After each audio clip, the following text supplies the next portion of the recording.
Welcome to Himalayan Stocks Gurukul, where we guide you towards long-term investment success with market stability. Jackson Hole symposium, बहुत दिनों से इसकी बात हो रही थी और पूरी दुनिया इसका इंतज़ार कर रही थी। इसका एनालिसिस भी करेंगे हम। और आज आप लोगों के लिए दो खबरें हैं, एक अच्छी न्यूज़ है और एक जो है वो अच्छी न्यूज़ नहीं है।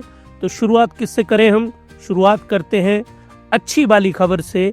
और अच्छी वाली खबर ये है कि हमारे जो निफ्टी 50 है वो अगस्त मंथ के अंदर 2 वीक फॉल करता है और जो थर्ड वीक है वो 1% गेन के साथ, ये वाला जो वीक है ट्रेडिंग वीक, ये खत्म होता है आज। तो 1% राइज के साथ और लगातार 4 वीक फॉल करने के बाद जो 5th वीक है उसमें 1% पॉजिटिव के साथ हमारा निफ्टी 50 बंद होता है।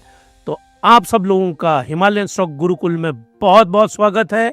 और हम लोग डेली स्टॉक मार्केट एनालिसिस करते हैं। आज भी हम स्टॉक मार्केट का इन डेप्थ एनालिसिस करेंगे। जैक्सन होल सिंपोजियम, जो कि अभी जब मैं इस रिकॉर्डिंग को कर रहा हूं तो अमेरिका में इस वक्त वहां पे ये चल रहा होगा सिंपोजियम, और टेक्निकल एनालिसिस भी करेंगे। तो जल्दी से आप हिमालयन स्टॉक गुरुकुल को सब्सक्राइब करिए, लाइक करिए।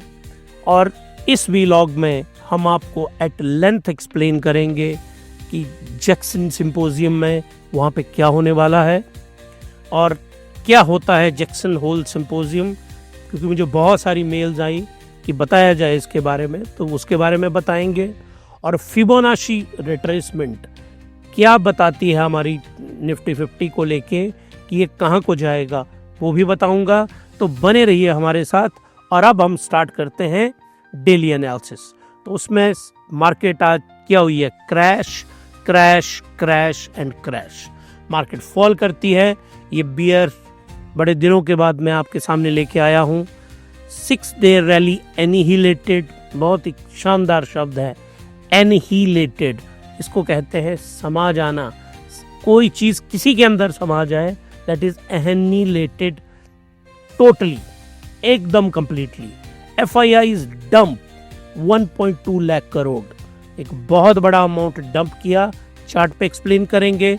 पॉवेल प्रोफेसी, अगर आपने ध्यान से नोट किया हो, आज का वीलॉग मैंने स्टार्ट किया है जर्मी पॉवेल से, खत्म भी he is the man of the moment. और 2 बहुत इंटरेस्टिंग इवेंट हैं आज, बहुत इंटरेस्टिंग इवेंट।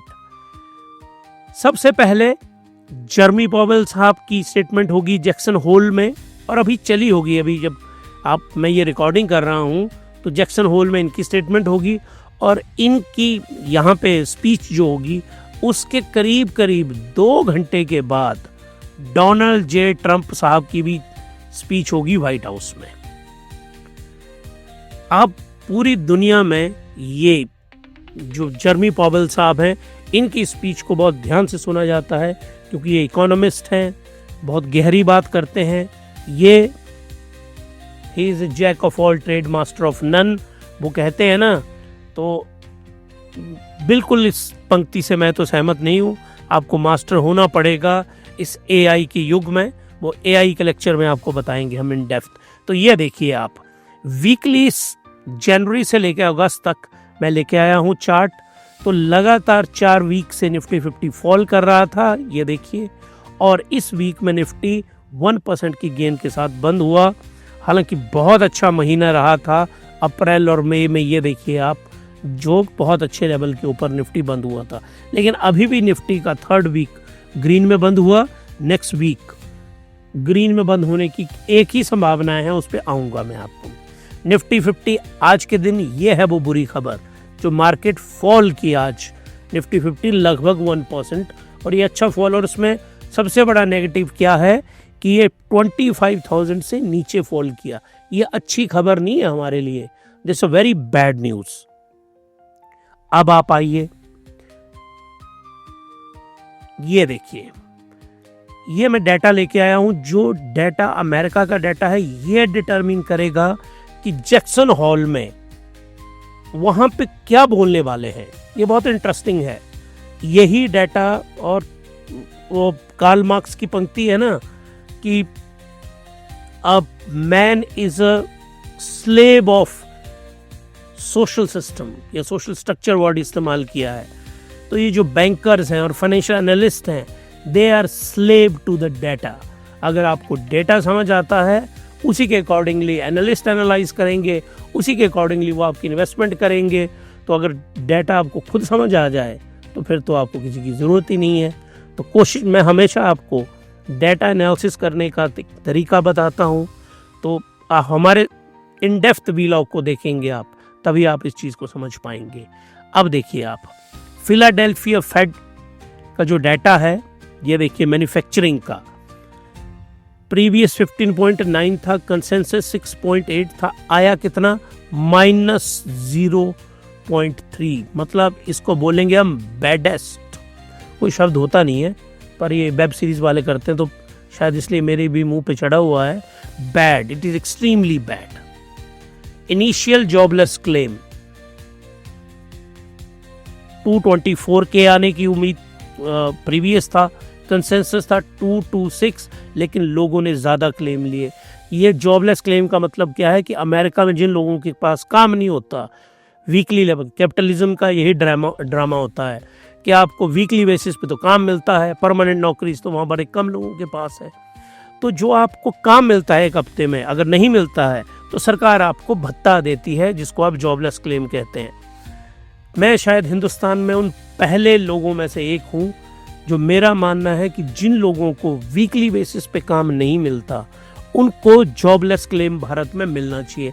मनरेगा भी कुछ वैसी है, लेकिन वो रूरल इंडिया के लिए है, और मनरेगा भी कुछ ऐसे ही अमेरिका से ही कॉपी की गई है।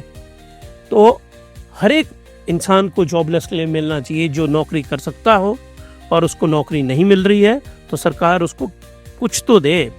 तो अमेरिका में ये बढ़ गया, इट इज़ अगेन नेगेटिव। ये तो आप इसमें तो 3 नेगेटिव लगा दो आप, ये बहुत नेगेटिव है, ये नेगेटिव है। फिलाडेल्फिया फेड एम्प्लॉयमेंट का इनका भी नंबर आता है 10.3 था, प्रीवियस 5.9 आया, it is also not good. Continuous jobless claim, ये कॉन्टीन्यूस जॉबलेस जो क्लेम आए ये इनिशियल है, याद रखिए आप, ये कॉन्टीन्यूस हैं। ये इनिशियल है कि मतलब इसी हफ्ते में उसको जॉब नहीं मिली है, पिछले हफ्ते जॉब थी। ये कंटिन्यूसली वो वाले लोग हैं जिनको ना पिछले हफ्ते जॉब थी न इस हफ्ते जॉब है, जिनको लगातार 8 हफ्तों से जॉब नहीं मिलती है, 8 वीक्स, उनको कंटिन्यूस कैटेगरी में डाला जाता है। तो कंटिन्यूस कैटेगरी में ये लोग, ये देखिए 1924 प्रीवियस था, 1960 आने की पहले ही उम्मीद थी। ये सब टैरिफ का ड्रामा चला हुआ, आई कितनी 1972, इट इज़ अगेन नेगेटिव। तो इस वक्त जो जर्मी पॉवेल साहब के सामने एक नेगेटिव पिक्चर क्रिएट हो गई है। डेटा ने पिक्चर नेगेटिव क्रिएट कर दी है। अब ये है जैक्सन होल सिंपोजियम। अब जैक्सन होल सिंपोजियम होता क्या है, पहले ये डिफाइन कर देता हूँ आपको। The economic symposium held in Jackson Hole, Wyoming. तो व्योमिंग में ये एक जगह का नाम है जैक्सन होल।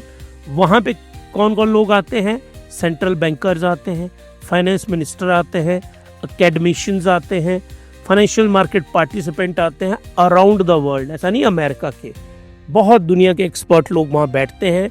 कमेंट्स और स्पीचेस होती हैं सेंट्रल बैंकर की, जो इन्फ्लुएंस करती हैं मार्केट वॉलेटिलिटी को। तो ये इसलिए पूरी दुनिया के लिए सबसे इम्पोर्टेंट है, क्योंकि जो फॉरेन इंस्टीट्यूशनल इन्वेस्टर हैं, याद रखिए आप, जो FIIs हैं, वो समवेयर अराउंड 75% US बेस्ड हैं। तो ये सारे के सारे इस सिंपोजियम में इन स्टेटमेंट्स को सुनते हैं हमेशा, और उसके अकॉर्डिंगली वो डिसीजन लेते हैं, और पूरी दुनिया में। इसीलिए जैक्सन होल सिंपोजियम इतना ज़्यादा इम्पोर्टेंट है। ये देखिए 3 जो यहाँ पे हमने बुल बनाए हैं, तो इतनी ज़्यादा इम्पोर्टेंस है इसकी। करेंसी US डॉलर है, अमेरिका में ये होता है। 22 अगस्त इस वक्त ये चला हुआ है वहाँ पे। तो आप लोग, हमें एक बार फिर से आपसे गुजारिश ये है कि आप सब्सक्राइब करिए। देखिए मैं एक नए स्टाइल में आपके लिए लेके आया हूँ। सब्सक्राइब करिए, लाइक करिए, शेयर करिए हिमालय स्टॉक गुरुकुल को। ताकि ये जो जैक्सन होल सिंपोजियम है, इस जो भी यहाँ पे कल तक डिटेल आएगी तो मैं इसमें आपको सबसे पहले पोस्ट करूँगा, नोटिफिकेशन आपको आ जाएगी, बेल आइकन दबाइए और इसके ऊपर वीडियो मैं बनाऊंगा ताकि उसको आप देखेंगे तो नेक्स्ट वीक स्टॉक मार्केट कैसी रहेगी वो आप फैसला ले पाएंगे उस बारे में। तो चलिए जी, अब हम जैक्सन होल सिंपोजियम से आगे चलते हैं। एक भारत का डाटा आज आया है, इंडिया का डाटा, फॉरेक्स रिजर्व का डाटा हमारे पास आया, प्रीवियस था 693 बिलियन।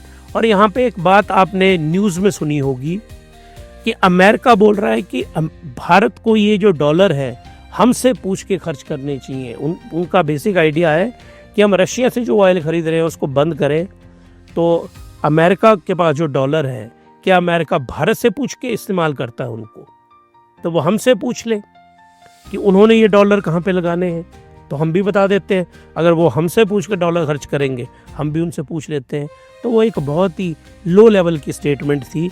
और ये देखिए इस वीक में कितना बढ़ा, ये 695 बिलियन। मुझे तो ऐसा लग रहा था कि 700 बिलियन डॉलर होने वाला है। और मैं बहुत जल्दी मैं चाहता हूँ भारत सरकार ऐसा करे कि 1 ट्रिलियन डॉलर का रिजर्व हमारे पास हो जाए। और भारत की जैसी साइज है और इकोनॉमी है, 1 ट्रिलियन डॉलर का रिजर्व हम डिजर्व करते हैं।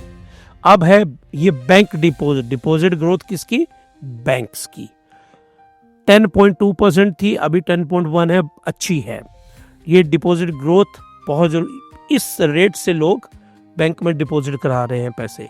बैंक लोन ग्रोथ 10% थी, अब ये बढ़ के 10.2% होगी। हमेशा याद रखिएगा आप, जो इकोनॉमी होती है ना, किसी भी देश की इकोनॉमी डिपेंड करती है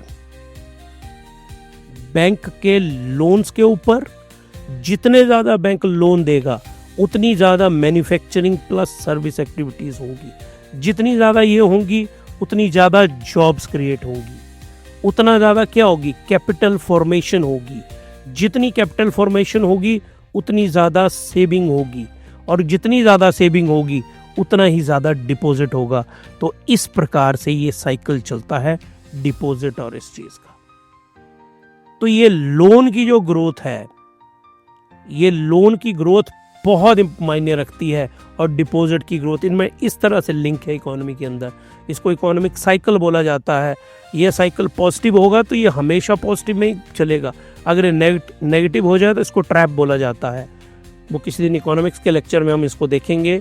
तो ये बहुत ज़रूरी होता है, जो बैंक डिपॉजिट की ग्रोथ है, that is very very important. अब चलिए, तो ये खबर जो है भारत के लिए पॉजिटिव खबर है, और मंडे को स्टॉक मार्केट को पॉजिटिवली इस पे रिएक्ट करना चाहिए। लेकिन मैं बताऊंगा जैक्सन होल से क्या निकल के आएगा, तो संडे को एनालिसिस करूंगा कि मंडे को मार्केट कैसी रहेगी। तो आइए जी, अब हम रीज़न लेते हैं कि कौन कौन से रीजंस हैं स्टॉक मार्केट के। तो देखिए, नंबर 1, 6 डे की जो रैली थी वो ब्रिक वॉल पे हिट करती है। और कारण क्या था, याद रखिए आप, प्रॉफिट बुकिंग हुई है स्टॉक मार्केट में। लोगों ने बहुत सारे मार्केट में, ये देखिए, ये मार्केट लो जोन में थी, और इस यहाँ पे मार्केट का RSI, ये देखिए आपको क्या बना रहा हूँ, ये सामने है, 30 पे था। तो बहुत सारे इन्वेस्टर होते हैं, उन्होंने यहाँ पे इसको बाई किया होगा, इंडेक्स ही बाई कर लिया होगा। और यहाँ जैसे कईयों ने यहाँ बेचा होगा, कईयों ने यहाँ बेचा होगा, और ज़्यादातर ने यहाँ बेचा।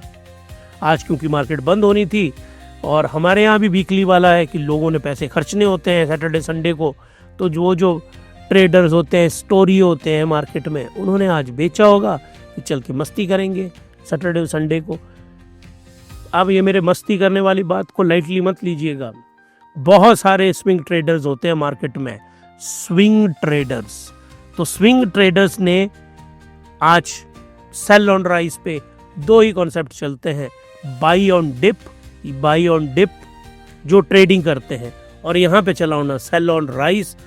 दोनों के ऊपर मैंने वीलॉग बनाए हैं। आप देखिए, जो लोग स्विंग ट्रेडिंग करना चाहते हैं यहाँ पे खरीदिए, ऊपर के अच्छे लेवल के ऊपर 10-15% पैसे बना के आप निकल जाइए बाहर।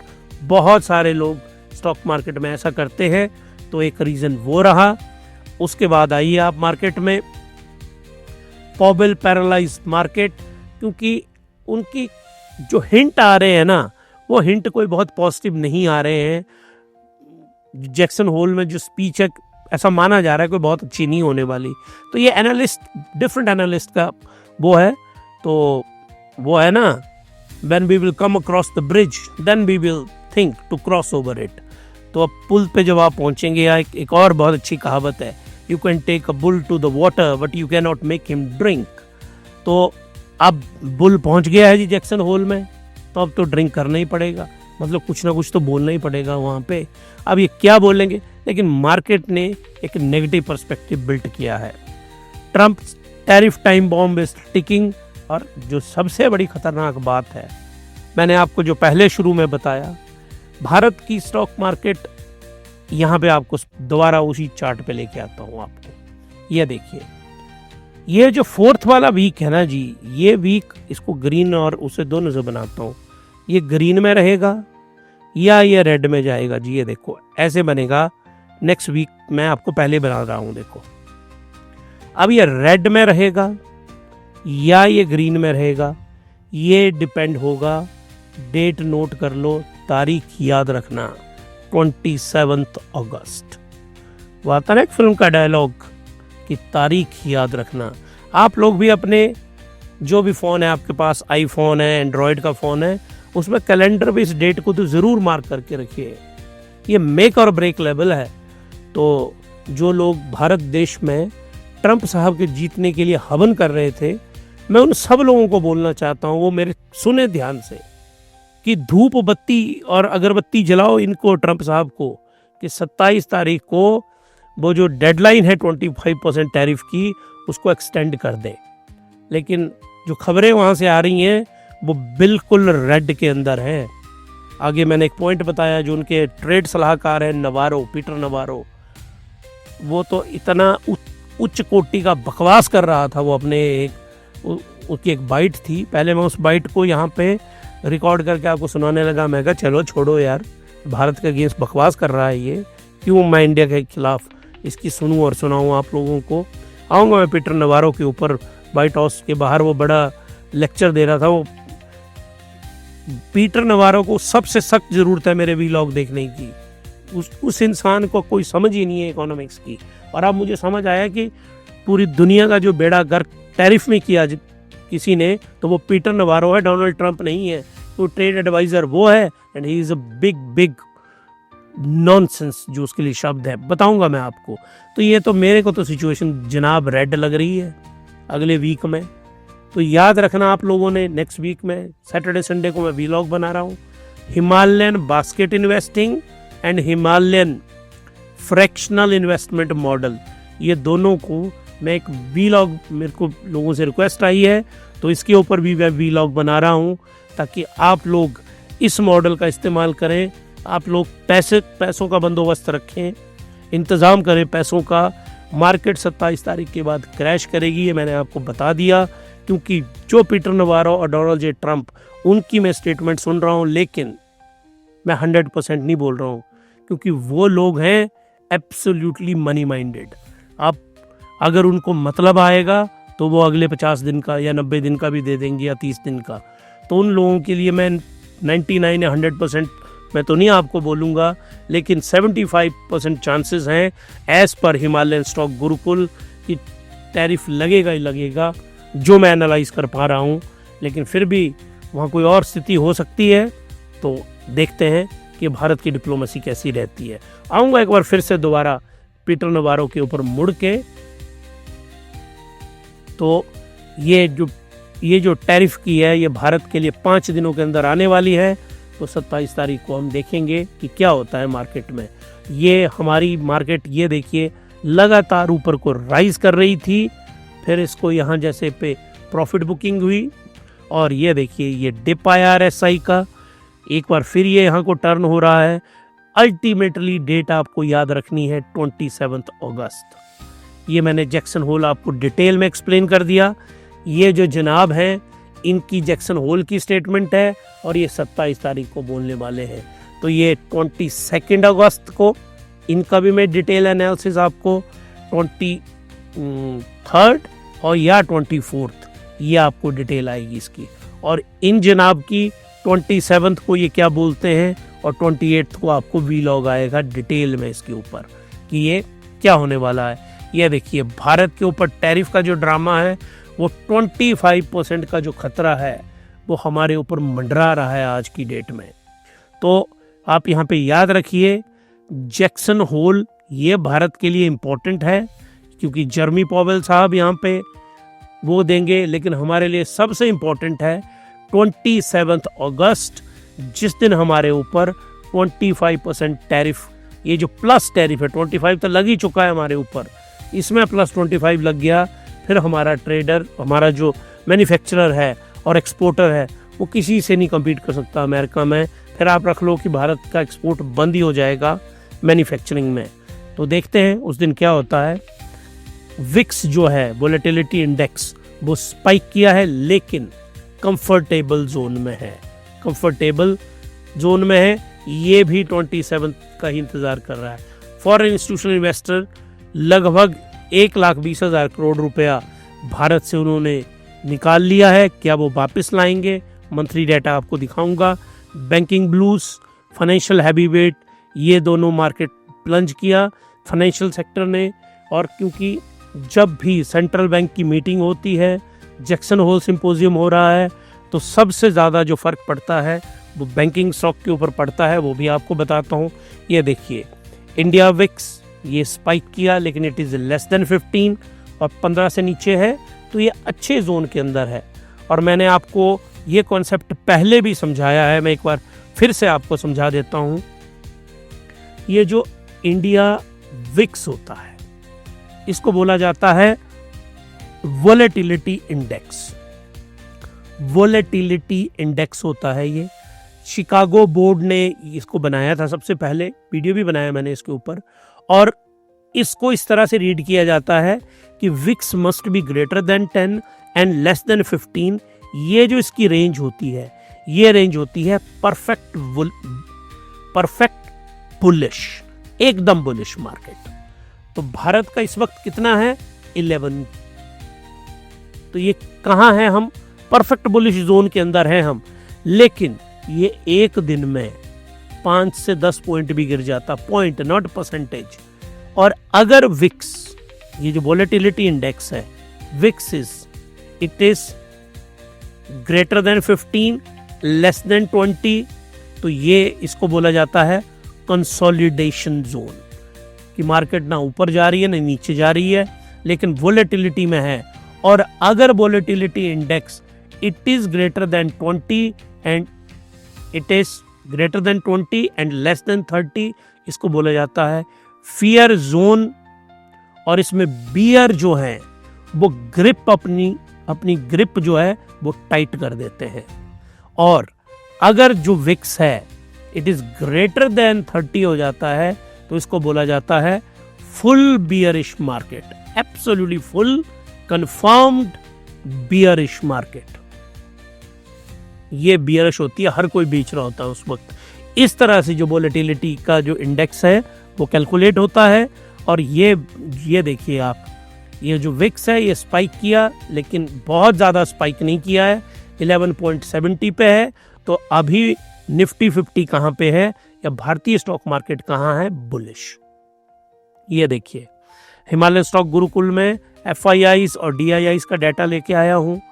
21 अगस्त को तो उन्होंने चलो 1200 करोड़ रुपए का खरीदा है, लेकिन उससे पहले आप देखिए 11 अगस्त से लेके 21 तक 1 2 3 4 5 6 7 8 ट्रेडिंग सेशन होते हैं।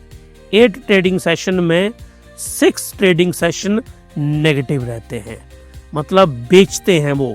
यहाँ पे ये देखिए स्टॉक जो है वो सेल किए गए, तो ये बहुत नेगेटिव। लेकिन पूरे के पूरे 8 ट्रेडिंग सेशन में ग्रीन में रहते हैं हमारे। ये कौन से हैं? डोमेस्टिक इंस्टीट्यूशनल इन्वेस्टर्स, जिसमें म्यूचुअल फंड हैं, बैंक हैं, LIC हैं और इंश्योरेंस फर्म्स हैं। उन सब ने क्या किए हैं? स्टॉक बाई किए हैं मार्केट में। तो ये मार्केट के लिए ये पॉजिटिव है, लेकिन ये नेगेटिव वाली खबर है। ये देखिए HDFC बैंक रेड से करते हैं इसको, ये नेगेटिव में रहा 1.34%। स्टेट बैंक ऑफ इंडिया हमारा नेशनल कैरियर जो है बैंकिंग का 1.8%, ICICI बैंक ये 0.70%, सारे के सारे नेगेटिव रहे इस लाइन से नीचे। तो ये मैंने आपको बता दिया, जैक्सन होल सिंपोजियम इसका सिंड्रोम है ये, और जर्मी पॉवेल का मार्केट को लग रहा है कि नेगेटिव रेट कट के ऊपर वो नेगेटिव रहेंगे, रेट कट नहीं करने वाले हैं, इसीलिए जो बैंकिंग के स्टॉक्स हैं वो फॉल किए आज। IT rally, crashes, tech stock sputters, ये क्योंकि इनका बिजनेस भी कहाँ पे है सबसे ज़्यादा IT का, अमेरिका के अंदर, अमेरिका में ही जैक्सन होल हो रहा है, तो इनका भी गिरना बनता था। रूपी स्लाइड करता है, वीकन होता है, ये देखिए इंपोर्टेड इन्फ्लेशन फियर है हमें, जो हमें अमेरिका से आएगा। पीटर नवारो की एक नास्टी एक्विजिशन है इंडिया के ऊपर, क्रेमलिन लॉन्ड्रोमैट ही वॉन्स। मैं बताता हूँ ये पीटर नवारो, इनकी जरा शक्ल भी रखता हूँ आपके सामने, और इनकी तो मैं अच्छी क्लास लगाता हूँ, आप जरा बने रहिए हमारे साथ, इनका तो बनता है एनालिसिस करना। ये देखिए TCS आज के दिन में फॉल करता है, और यहाँ पे साथ में निफ्टी IT वो भी फॉल करता है। तो ये जो फॉल की IT जैक्सन होल को लेके नेगेटिव रही। ये देखिए यूनाइटेड स्टेट, ये ग्रीन में जो आपको दिख रहा है, याद रखिएगा जो ऊपर को राइज कर रहा है ये डॉलर है। अगर ये ऊपर को जा रहा है तो हमारा बेचारा रुपीस कहाँ को जा रहा होगा, वो नीचे को स्लाइड कर रहा होता है, याद रखिए आप, रुपीस फॉलिंग। अगर ये ग्रीन, ये डॉलर का ग्रीन है। तो ये आ गए आपके पीटर नवारो। तो जरा मैं let's have a sip of water, क्योंकि पानी पी के इनकी क्लास लगाई जाएगी।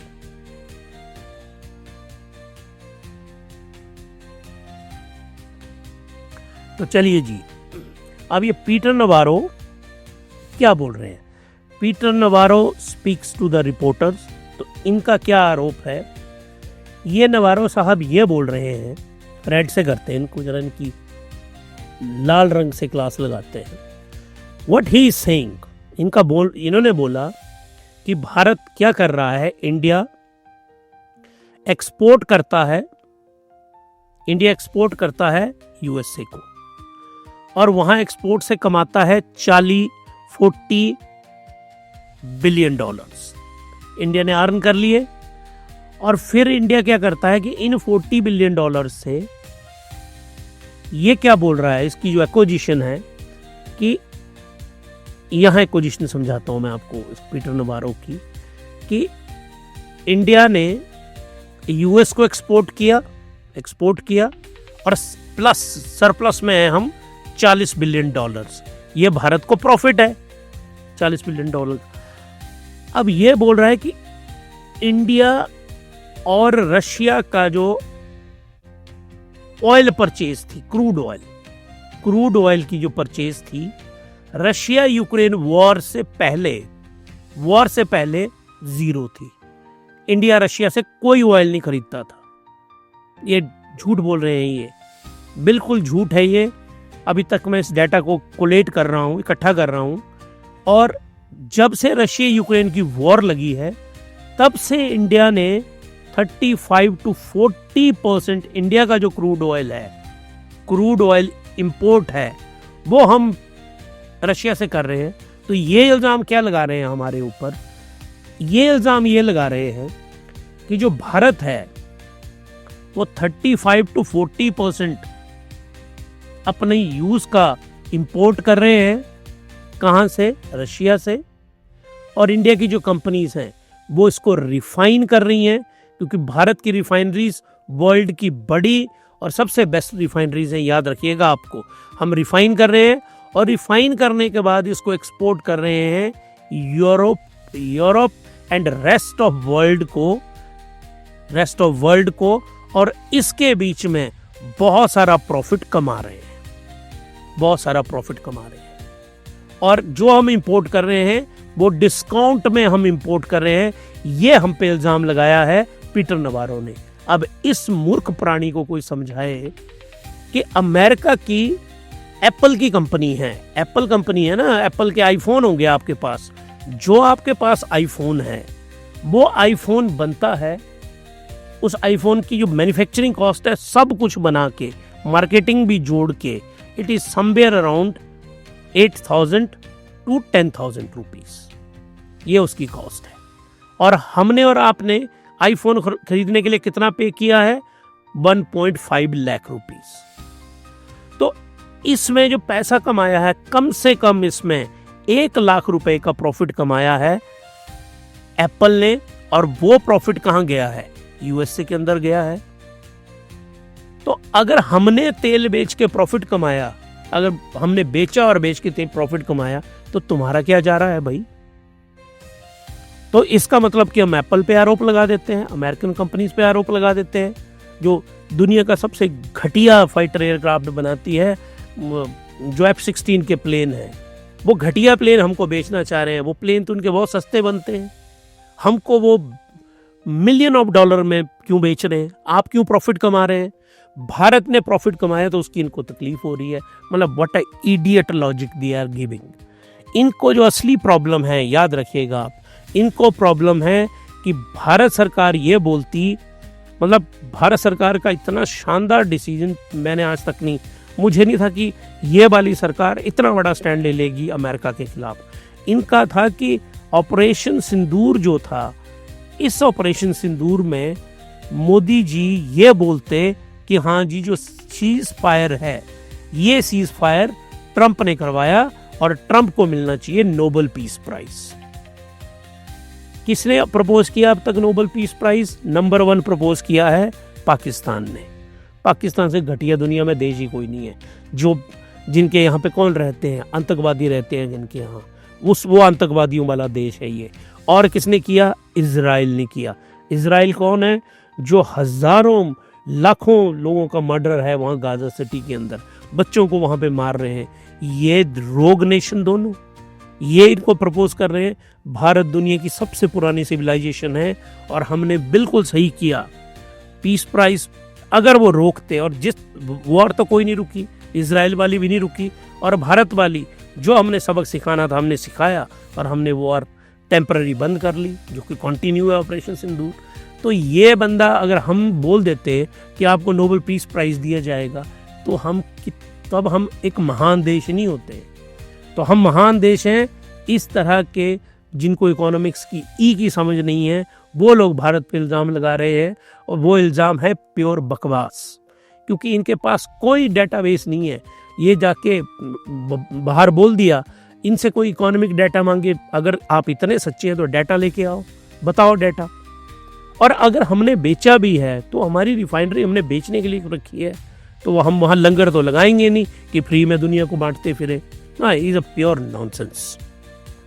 तो इसकी इन बातों से मेरे को लगा कि इसके जो ग्रैंड डैडी है इसका, डोनाल्ड जे ट्रंप, उनको ये बात पसंद नहीं आई होगी वहाँ पे। और आज जो मैं ये अपने आईपैड पे रिकॉर्डिंग कर रहा हूँ, क्योंकि एप्पल का मैंने एग्जांपल दिया, तो मुझे पूरा संदेह है कि ये एप्पल का सॉफ्टवेयर रिकॉर्ड सेव ही नहीं करेगा मेरी इस रिकॉर्डिंग को। और अगर ये सेव होके आप तक पहुंच गई तो ये एक गनीमत होगी अपने आप। मतलब टेक्नोलॉजी को इतनी बुरी तरह से अमेरिकन ने जकड़ रखा अपने पास कि आप अमेरिका के खिलाफ कुछ बोलेंगे वो चीज़ को सेंसर ही कर देते हैं।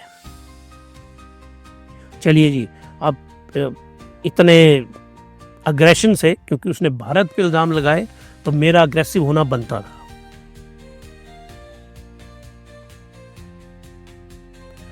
Oil on the boil, oil जो है बिल्कुल बॉयल के ऊपर रहा। Brent crude rises, Russia Ukraine war escalate, attack, क्योंकि रशिया जितना ज़्यादा एरिया कवर करना चाहता है, पीस टॉक चली है वो चलाएगा, because Putin is playing with Donald J Trump, और यहाँ पे पुतिन जी को हम मान गए। फार्मा शाइन्स, लोगों ने डिफेंसिव, दो ही सेक्टर सबसे डिफेंसिव होते हैं, एफएमसीजी और फार्मा। तो फार्मा में आज लोगों ने बाइंग की है। टेक्निकल ब्रेकडाउन हुआ, ये मैं आपको चार्ट के ऊपर समझाता हूँ। क्रूड ऑयल ये देखिए, WPI और ब्रेंट क्रूड दोनों राइज किया। ये मैं 5 दिन का लाया हूँ आपको, क्योंकि 15 तारीख से के उस मीटिंग के बाद से तेल बढ़ ही रहा है। तो इससे मार्केट को क्या लग रहा है कि कोई अगर पीस हो रहा होता ना कहीं पे, तो क्रूड ऑयल सबसे पहले गिरता, तो ये क्रूड ऑयल बता रहा है कि ये जो पीस है ना यूक्रेन और रशिया वॉर में, ये बड़ी टेढ़ी खीर है, ये बहुत जल्दी नहीं होने वाला, क्योंकि ये जो पार्टिसिपेंट है ना इनको सबसे पहले पता चलता है कि अगर शांति होने वाली होती तो क्रूड ऑयल ने फॉल करना था, तो ये नहीं हो रही है। और ट्रम्प साहब को कौन चलाते हैं? ऑयल कंपनीज के दलाल। तो ऑयल कंपनीज के दलालों के पास पहले ही इंफॉर्मेशन होती है, तो ये बता रही है कि मार्केट वॉलेटाइल है। जैक्सन होल से भी नेगेटिव खबर आने की उम्मीद है। 27 तारीख को भारत पर टैरिफ लगेंगे। आप जो 10,000 रुपये सेव कर अरेंज कर सकते हैं ना, आप 50,000 अरेंज करो। जो 50,000 अरेंज कर सकते हैं वो 5 लाख अरेंज करो। जो 5 लाख अरेंज कर सकते हैं वो 15 लाख अरेंज करो। 15 लाख वाले 50 लाख अरेंज करो, क्योंकि सालों में खरीदने का मौका क्रिएट होने वाला है। फिर आपने मुझे मत बताना कि मुझसे गिला मत करना कि मैंने एडवांस में आप लोगों को नहीं बताया। अगर ये सारे इवेंट एक साथ रेड और नेगेटिव रहे तो मार्केट क्रैश होगी। तो ये देखिए, ये फार्मा आज की डेट में ग्रीन में, वो क्या कहते हैं उसको, रेगिस्तान में ओस की बूंद की तरह कोई आज था, तो वो था निफ्टी फार्मा। अब इसके बाद आप आइए टेक्निकल एनालिसिस करता हूँ। बहुत लंबा वीलॉग हो गया क्योंकि अमेरिकन की आज बहुत ज़्यादा क्लास लगाई मैंने। तो क्या कहता है फिबोनाची का लेवल? अब मैंने थोड़ा सा अपने जो वीलॉग का लेवल है वो इंटरमीडिएट कर दिया है, थोड़ा टेक्निकल लेवल के ऊपर ले गया हूँ, क्योंकि बेसिक से तो मैं अब बहुत आगे निकल चुका हूँ आप लोगों को बताने में। अब इसमें देखिए आप, ये चार्ट पे क्या बता रहा है, यहाँ पे देखिए 24,537 24,537 ये जो लेवल है ये एक सपोर्ट का लेवल है यहाँ पे, और रेजिस्टेंस का जो लेवल है इसके लिए 25,196। फिबोनाची ये बता रहा है ये लेवल अगर मार्केट ने क्रॉस नहीं किया, ये लेवल नहीं क्रॉस किया मार्केट ने, तब तक मार्केट 26,250 पे नहीं जाएगी। फिर मार्केट के लिए एकदम ये 27 को यहाँ पे डिसाइड हो जाएगा, आप याद रखिएगा। 27 अगस्त बता देगा ये रेजिस्टेंस तोड़ना है निफ्टी ने कि नहीं तोड़ना। अब क्योंकि इसके टूटने की संभावनाएं तो कम है, फैक्टर मैंने आपको बता दिए। अब थोड़ा कंसंट्रेट जनाब नीचे भी कर लेते हैं। नीचे 24,537 और अगले वाला जो है वो है 24,002 के ऊपर, मतलब 24,000 रखिए आप, और उसके अगले वाला जो लेवल है वो है 23,500। अगर 50% टैरिफ लगा तो ये इसको भी ब्रेक करेगा और यहाँ जैसे 24,000 पे वो रुकेगा। अगर रुक के मुड़ गया यहाँ से तब तो होगी बात ठीक। अगर निफ्टी यहीं से मुड़ गया ऊपर को तब तो कोई प्रॉब्लम नहीं है, लेकिन अगर निफ्टी 50 यहाँ से नहीं मुड़ा फिर ये 23,500 को टच करके जाएगा। और अब आप सवाल उठता है कि आप लोगों के लिए बाइंग जोन कौन से होंगे। ध्यान रखिए, आपके लिए एक आपके लिए बाइंग जोन बनेगा ये लेवल। अब ये 27, 28, 25 तारीख को ये वाले जोन बनेंगे, यहाँ पे बाइंग करनी है। अगर इसने ब्रेक करके नीचे आ गया ये, फिर आपको बाइंग का जोन बनेगा ये। और इसमें साथ में आपको क्या चेक करना है, साथ में आपको चेक करनी है RSI। RSI अगर 30 के आसपास जब आएगी आपको इन दोनों लेवल पे बाई करना। इससे सिंपल बाइंग की टेक्निक दुनिया में अगर आपको कोई सिखा जाए ना तो मैं बेट शर्त लगाता हूँ इससे ईजीएस्ट टेक्निक आपको कोई बता जाए। इस लेवल को नोट करिए, स्क्रीनशॉट लीजिए मेरे ये जो है वो आपकी इस स्क्रीन का, और इस स्क्रीनशॉट को रखिए और इन लेवल को ध्यान में रखिए। आप चाहे ट्रेडिंग करते हो, आप चाहे इन्वेस्टिंग करते हो, इन्हीं लेवल के, क्योंकि ये फ्लोटिंग लेवल है इसलिए मैं कोई आपको पर्टिकुलर लेवल नहीं दे पा रहा हूँ और दूंगा भी नहीं मैं। ये फ्लोटिंग ही जोन है, इनमें इन्वेस्ट करिए आप। तो पैसे का इंतज़ाम करिए, 27 तारीख के बाद आपको कभी भी ज़रूरत पड़ सकती है बाई करने की। तो ये थी फिबोनाची रिट्रेसमेंट जो थी, उसमें मैंने आपको बताया कि किस प्रकार से हमारा निफ्टी ये चला हुआ है। तो आज और अब जल्दी से जो लास्टिंग पॉइंट है उनको कर लेते हैं। ब्रॉडर मार्केट रेजिलियंस रही, मिड कैप स्मॉल कैप हर के ब्लड बाथ में ये भी कोई बहुत ज़्यादा नहीं राइज किया, लेकिन हल्का सा मिड कैप ने राइज किया। स्टैंडर्ड एंड पुअर्स ने फिजल हो गया, भारत की रेटिंग को इंक्रीज किया था। BBB स्टेबल मतलब स्टेबल है इकोनॉमी, लेकिन अब क्या हुआ है, शॉर्ट लिव्ड रही वो रियलिटी बाइट, और रियलिटी जो है बहुत खतरनाक है। 50 EMA lifeline is the level that will make और ब्रेक द मार्केट। ये जो लेवल है इसका भी मैं चार्ट लेके आया हूँ। ये देखिए निफ्टी मिड कैप हल्का सा राइज किया है आज, ये वीकली बेसिस के ऊपर देखिए 1% मार्केट राइज की एक्सप्लेन कर दिया। कौन कौन से सेक्टर जो हैं मार्केट में ऊपर गए हैं, तो ये देखिए आप, इस वीक का है ये। ऑटो सबसे नंबर 1 पे रहा, कंज्यूमर ड्यूरेबल राइज किया, कंजम्पशन वाला 3% राइज किया, स्मॉल कैप 100 2% राइज किया, mid cap 100 2% positive, FMCG 2% positive. Weekly analysis है। IT 1.7% positive, metal 1.7, infrastructure 1.3, oil and gas 1.2, Nifty 1%, Sensex 0.9%, health care 0.6, pharma 0.5, private bank लगभग जैसे कि तैसे, एनर्जी जैसे कि तैसी। जो फॉल किए हैं वो finance sector 0.1%, bank 0.4, PSU bank 0.4, और पब्लिक सेक्टर एंटरप्राइजेज, उनका हनीमून पीरियड जो पिछले 2-3 सालों से चला था अब वो ख़त्म हो गया है। तो जो आप सरकारी कंपनीज का जो टाइम था वो ख़त्म हो लिया उनका अच्छा, और डिफेंस में कुछ अच्छा टाइम है, बाकियों का अच्छा टाइम नहीं दिख रहा है।